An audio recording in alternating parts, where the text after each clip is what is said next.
আমাদের বাড়িতে একজন শিক্ষিকা প্রাইভেট পড়াতে এসে আমার দাদাকে শেষ করে দিয়েছিল। সেই শিক্ষিকা খুবই যুবতী ছিল এবং তার যৌবন দেখে আমার দাদা যেন পাগল হয়ে গিয়েছিল। সেই শিক্ষিকা আমার দাদাকে নিজের দিকে আকর্ষণ করার জন্য খুব পাতলা ও ঝলমলে শাড়ি পরে আসত। ওই পাতলা শাড়ির কারণে শিক্ষিকার পেট ও পিঠ দেখা যেত। আমার নাম অনিক, আমার বয়স ১৯ বছর। সেদিন যখন আমি আমার দাদাকে প্রাইভেট শিক্ষিকার সঙ্গে ওই অবস্থায় দেখেছিলাম, আমার চোখ কপালে উঠে গিয়েছিল। আসলে আমার বাবা বাধ্য হয়ে একজন শিক্ষিকা রেখেছিলেন, কারণ আমার দাদার পড়াশোনায় একেবারেই মন বসত না এবং সে কলেজের প্রথম বছরে ২ বার ফেল করেছিল। বাবা মা তাকে নিয়ে খুব চিন্তিত ছিলেন। অন্যদিকে আমি পড়াশোনায় খুবই ভালো ছিলাম। আমরা ২ ভাই স্বভাবের দিক থেকে একেবারে আলাদা ছিলাম। আমি ছোট হলেও সবার ব্যাপারেই ভাবতাম, কিন্তু আমার দাদা খুবই স্বার্থপর ছিল। সে সবসময় মজা ও আনন্দ করতেই ব্যস্ত থাকত। সেদিন যখন আমার দাদা নিজের মার্কশিট নিয়ে বাড়ি ফিরে এসেছিল, বাবা মা তাকে খুব বকাঝকা করেছিলেন। বাবা মা তাকে নিয়ে খুব দুশ্চিন্তায় ছিলেন। তাই আমার মা বাবাকে বলেছিলেন দাদার জন্য কিছু একটা ব্যবস্থা করতে, যাতে তার পড়াশোনায় মনোযোগ আসে। সেদিন যখন আমি আর দাদা কোচিং সেন্টার থেকে বাড়ি ফিরছিলাম, দাদার সহপাঠীরা তার ফলাফল দেখে হাসাহাসি করেছিল। ওই সময় দাদা নিজের অপমান সহ্য করতে না পেরে সেই ছেলেটির গায়ে হাত তুলেছিল। আমি কোনো মতে দাদাকে জোর করে বাড়ি নিয়ে এসেছিলাম। এমনকি দাদা যখন ছেলেটির গায়ে হাত তুলেছিল, আমি দাদার হয়ে সেই ছেলেটির কাছে ক্ষমাও চেয়েছিলাম। দাদা ওই ছেলেটাকে এমন বাজেভাবে মেরেছিল যে ছেলেটা তার বাবাকে সঙ্গে করে আমাদের বাড়িতে অভিযোগ করতে এসেছিল। সেই ছেলেটির বাবা আমার বাবাকে বলেছিলেন, আপনার ছেলে যেভাবে আমার ছেলেকে মেরেছে সেটা সহ্য করা কঠিন, তাই আমি আজকেই আপনার ছেলের নামে পুলিশের কাছে অভিযোগ করব। তারা আমার দাদার নামে পুলিশে যাবে শুনে আমার মা সেই ছেলেটির বাবার সামনে হাতজোর করে ক্ষমা চেয়েছিলেন। তারপর আমার বাবা মা যখন সেই ছেলেটির বাবার সামনে হাতজোর করে ক্ষমা চাইলেন, তখন সেই ভদ্রলোক বলেছিলেন, শুধুমাত্র আপনাদের জন্য আমি বেশি কিছু বাড়াবাড়ি করলাম না। তারপর তিনি তার ছেলেকে নিয়ে আমাদের বাড়ি থেকে চলে যান। এরপর আমার বাবা নিজের অপমান সহ্য করতে না পেরে দাদার গায়ে হাত তুলেছিলেন এবং বলেছিলেন, এবার থেকে বেশি বাড়াবাড়ি করলে ওকে ঘাড় ধাক্কা দিয়ে বাড়ি থেকে বের করে দেবেন। বাবা মা সবসময় আমার সঙ্গে দাদার তুলনা করে তাকে ছোট করতেন। আমি কিন্তু বাবা মাকে বারণ করেছিলাম যাতে তারা সবসময় দাদাকে আমার সঙ্গে তুলনা না করেন, কিন্তু আমার বাবা একটু রাজি স্বভাবের ছিলেন, তাই দাদার উপরে খুব রাগ করতেন। আসলে আমার বাবার রাগ করাটাই স্বাভাবিক ছিল, কারণ দাদা এমন সব কাণ্ড করত যে বাবা মায়ের রাগ হওয়াটাই স্বাভাবিক ছিল। আমি যদি তাকে কিছু বোঝানোর চেষ্টা করতাম, সে আমাকেই বকে চুপ করিয়ে দিত আর বলতো, তুই ছোট আছিস, ছোটর মতোই থাক, আমাকে জ্ঞান দেওয়ার দরকার নেই। তারপর দাদার খারাপ ফলাফল দেখে বাড়িতে একজন গৃহশিক্ষিকা রাখার ব্যবস্থা করা হয়েছিল। সেদিন যখন সেই শিক্ষিকা আমাদের বাড়িতে এসেছিলেন, তাকে দেখে কোনো দিক থেকে মনে হয়নি যে তিনি আমাদের প্রাইভেট শিক্ষিকা। আমাদের প্রাইভেট শিক্ষিকার নাম ছিল মিতা। মিতা ম্যাডাম যখন আমাদের বাড়িতে প্রথমে এসেছিলেন, প্রথমে তো আমার মা জানতেই পারেননি যে উনি আমাদের প্রাইভেট শিক্ষিকা। পরে আমার মা বাবাকে বলেছিলেন, মিতা ম্যাডাম পারবে তো আমার বড় ছেলেকে সামলাতে, কারণ তার সাজ পোশাক দেখে আমার কিছু ঠিক লাগছে না। বাবা তখন মাকে বলেছিলেন, সাজ পোশাক দেখে লাভ নেই, ওই শিক্ষিকার অনেক নাম আছে এবং তার কাছে যারা পড়াশোনা করে তারা নাকি খুব ভালো ফলাফল করে। আশা করছি আমাদের ছেলেও এবার ভালো ফলাফল করবে। মিতা ম্যাডাম আমাদের বাড়িতে আসার পর বাবা মাকে বলেছিলেন, আমি আপনার ছেলেকে পড়াবো এবং দেখবেন ও এবার কিন্তু খুব ভালো ফলাফল করবে, কিন্তু আমাকে একটা এমন ভর দিতে হবে যেখানে কেউ আমাদের বিরক্ত করবে না। আমি আমার ছাত্রদের পড়ানোর সময় কোনো রকম ঝামেলা চাই না।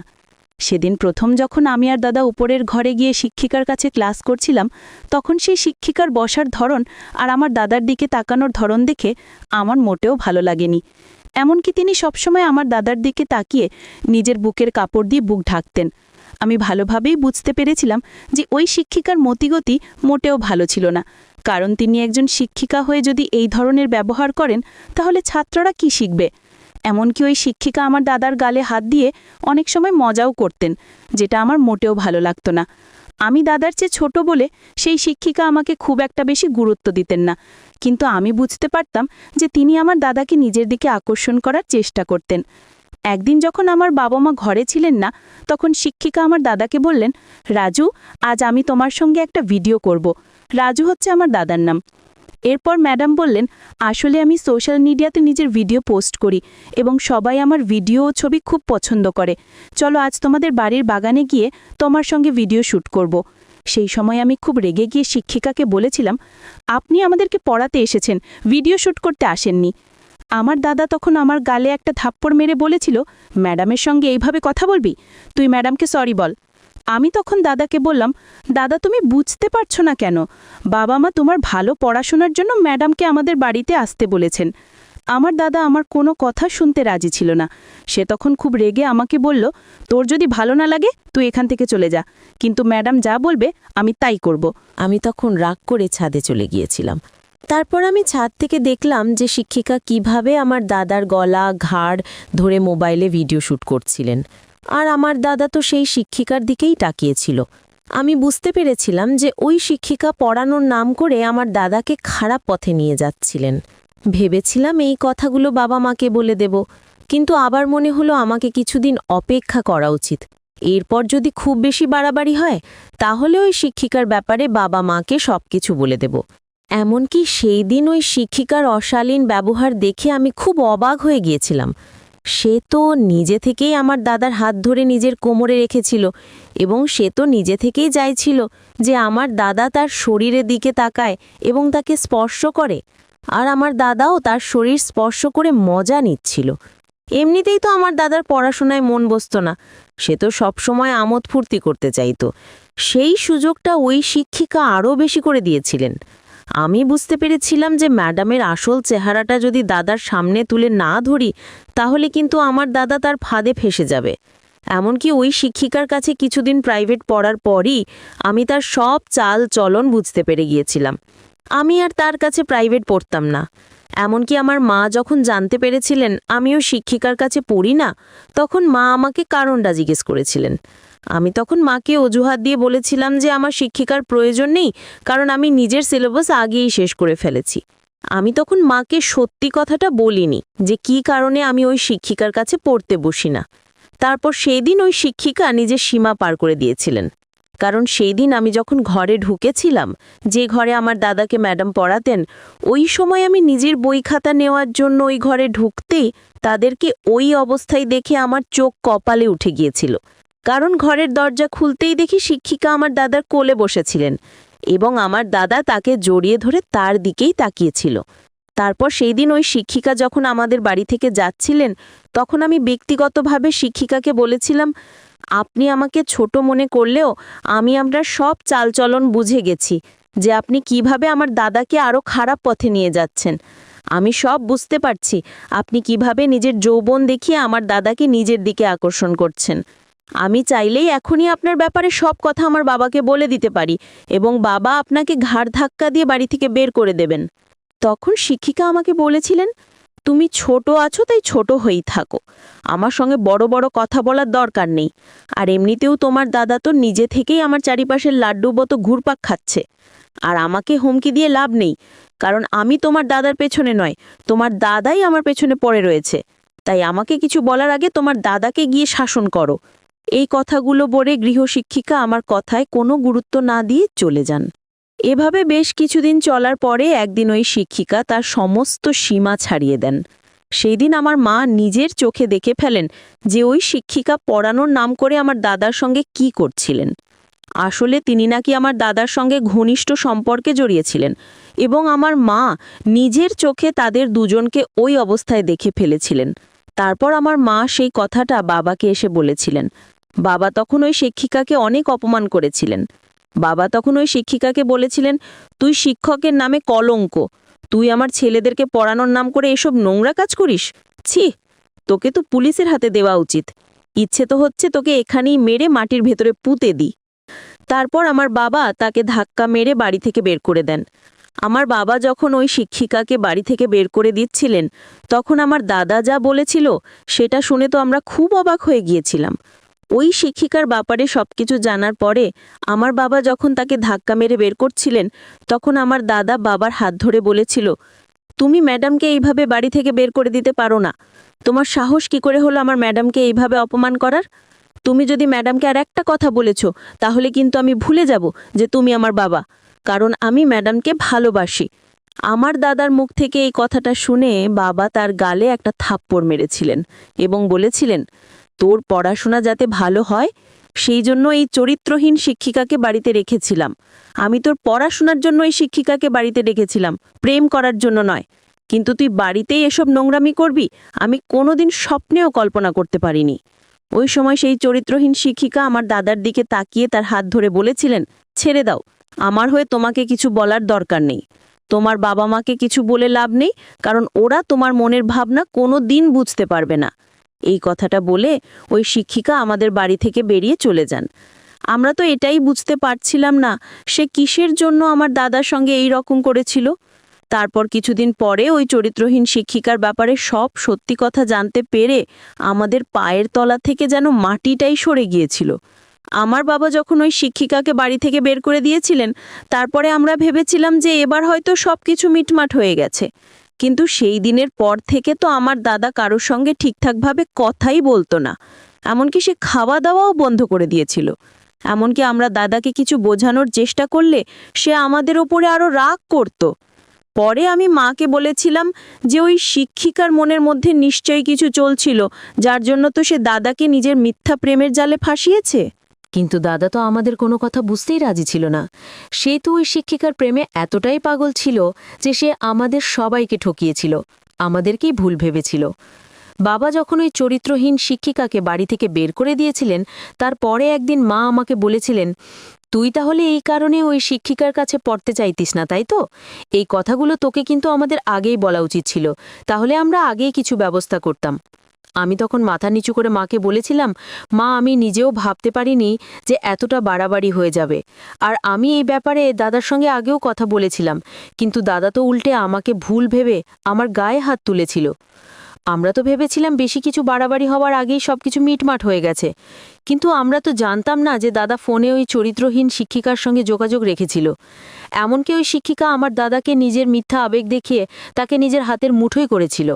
আসলে সেদিন রাত্রিবেলা দাদা আমাদের সবার শুয়ে যাবার পরে বাবা ও মায়ের আলমারি থেকে 5 লক্ষ টাকা ও মায়ের সমস্ত গয়না চুরি করে ওই শিক্ষিকার কাছে দিয়েছিল। ওই শিক্ষিকাই নাকি আমার দাদাকে বলেছিল বাবার সমস্ত টাকা পয়সা ও মায়ের সব গয়না নিয়ে আসতে, আর ওই টাকা আর গয়না নিয়ে তারা দুজনে নাকি মুম্বাই শহরে পালিয়ে যাবে। আর দাদাও তার মিথ্যে প্রেমের ফাঁদে পড়ে বাড়ির সমস্ত টাকা পয়সা ও গয়না চুরি করে ওই ম্যাডামের ঘরে চলে গিয়েছিল। পরের দিন সকালে দাদা যখন নিজের ঘর থেকে বেরিয়ে আসেনি, তখন আমার মা তার ঘরে গিয়ে দেখেন যে দাদা নেই। আমরা ভেবেছিলাম দাদা হয়তো সকালবেলা একটু বাইরে গেছে, কিন্তু কিছুক্ষণ পরে আমার দাদা একটা অন্য নম্বর থেকে ফোন করে বলেছিল সে নাকি ওই ম্যাডামের সঙ্গে মুম্বাই শহরে চলে যাবে এবং তাকে যাতে আমরা খোঁজার চেষ্টা না করি। তারপর আমার বাবার যখন দাদার ওপরে সন্দেহ হয়, তখন বাবা তাড়াতাড়ি নিজের আলমারি খুলে দেখেন যে সেখান থেকে সমস্ত টাকা পয়সা আর গয়না গায়েব ছিল। তখন আমাদের বুঝতে আর কিছুই বাকি ছিল না যে দাদা বাড়ি থেকে সবকিছু চুরি করে ওই ম্যাডামের সঙ্গে পালিয়ে গেছে। দাদা যখন বাড়ি ছেড়ে পালিয়ে গিয়েছিল, তখন আমার মা কিন্তু দাদার জন্য খুব কান্নাকাটি করতেন। বাবা তখন মাকে বলেছিলেন, ওই বাজে ছেলের জন্য কান্নাকাটি করে কী লাভ, যে নিজের বাড়ি থেকেই সবকিছু চুরি করে পালিয়েছে, একটা চরিত্রহীন শিক্ষিকার জন্য? ওইসব ছেলে থাকার চাইতে না থাকাই ভালো। কিন্তু 2-3 দিন পরে দাদা যখন বাড়ি ফিরে আসে, তখন তার খারাপ অবস্থা দেখে মা যখন তাকে সব কথা জিজ্ঞেস করেন, তখন দাদা কেঁদে কেঁদে মায়ের পা ধরে ক্ষমা চেয়েছিল। তারপর বাবা যখন নিজের ঘর থেকে বেরিয়ে এসে দেখেন যে দাদা বাড়ি ফিরে এসেছে, তখন আমার বাবা অনেক রেগে গিয়ে নিজের পা থেকে চটি খুলে দাদাকে মেরেছিলেন।